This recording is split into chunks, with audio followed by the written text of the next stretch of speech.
मी संतोष जरा news PCMC. आज आपण आलो होतो राहणी येथे प्रभाग क्रमांक 27 मधील राष्ट्रवादी पक्षाचे जे उमेदवार आहेत आज त्यांचा प्रचाराचा शुभारंभ होणार आहे. तर त्यांच्याशी बातचीत करू आपण. मॅडम, तुमच्यासाठी एक महत्वाचा प्रश्न आहे. आज पूर्ण विरोधी पक्षाच्या वोटामध्ये तुमच्या नावाची दहशत आहे, लोकांना भीती आहे. तर कशामुळं असं काय केलंय तुम्ही की त्याच्यामुळे ते घाबरलं सर्व? मी अश्विनी चंद्रकांत तापकीर, प्रभाग क्रमांक 27 ब या गटातून उमेदवारीसाठी लढत आहे राष्ट्रवादी पक्षातून.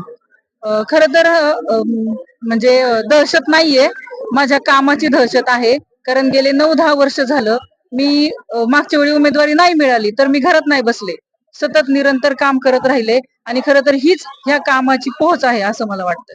की विकासाच्या अजेंड्यावरती काम करतो, जे काम केलं त्याच्यावरती मतं मागतोय. विकास झालेलाच त्याच्याबद्दल नाहीये. तुम्ही काय म्हणता? तुम्ही विरोधी पक्षाला विचारा, विकास झालेला आहे का प्रभागामध्ये? तुम्ही प्रत्येक नागरिकांना विचारा हा प्रश्न, ठामपणे विचारा, तुम्ही विकास झालेला आहे का? तर त्यांचं तुम्ही रस्ते विकास म्हणजे केवळ सिमेंटचे कॉन्क्रीट नव्हे, रस्त्यामध्ये हजार मुद्दे, पाईपलाईन, ड्रेनेज असेल, वाहतूक कोंडी, तुम्ही प्रश्न बघा, हे त्यांना विचारा, जाब विचार, मग तुम्हाला उत्तर भेटेल. पक्षाने तरुण उमेदवारांना संधी दिलेली आहे, त्याच्यामध्ये तुम्हाला ज्येष्ठ गुण पण दिलेली आहे, व्यवस्थित समतोल साधलेला आहे. तर त्यांना सर्वांना हँडल करता तुम्ही काम कसं करणार आहे आणि कोणता अजेंडा घेऊन तुम्ही आता निवडणुकीच्या रिंगणात उतरले आहात?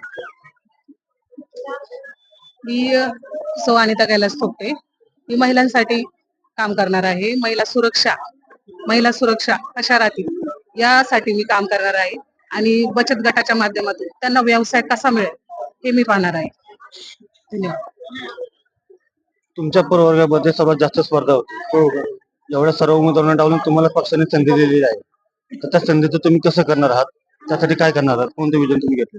बघा, गेले 5 वर्ष तुम्ही बघितलं असेल, आम्हाला आमचे प्रश्न मांडणारा नेता पाहिजे. सभागृहात आमचे प्रश्न सुटले पाहिजे. शांत बसणारा नेता आम्हाला आमच्या प्रभागात नको, ही सर्व जनतेची मागणी आहे. त्यामुळे मी या निवडणुकीला सामोरे जात आहे. प्रभागाने तरुणांना संधी दिलेली आहे, तर तुमची पहिली निवडणूक आहे. तर तुम्ही कोणता अजेंडा घेऊन, कोणते विजन घेऊन या निवडणुकीच्या रिंगणात उतरलेले आहात? आमच्या राटणी प्रभागात सगळ्यात मोठा प्रश्न पाण्याचा आहे. माझे वडील नगरसेवक होते खंडूशेठ कोकणे. त्यांच्या काळात 2007 ते 2012 या काळात जी पाण्याची टाकी झालेली आहे, त्याच्यानंतर एक सुद्धा पाण्याची टाकी या सत्ताधाऱ्यांना जमलेली नाही. मी पहिल्यांदा नगरसेवक झाल्यानंतर राटणी भागासाठी 2 पाण्याच्या टाक्या बांधणार आहे आणि पाण्याचा प्रश्न सोडवणार आहे. याच्यावरती मी इलेक्शन लढतो.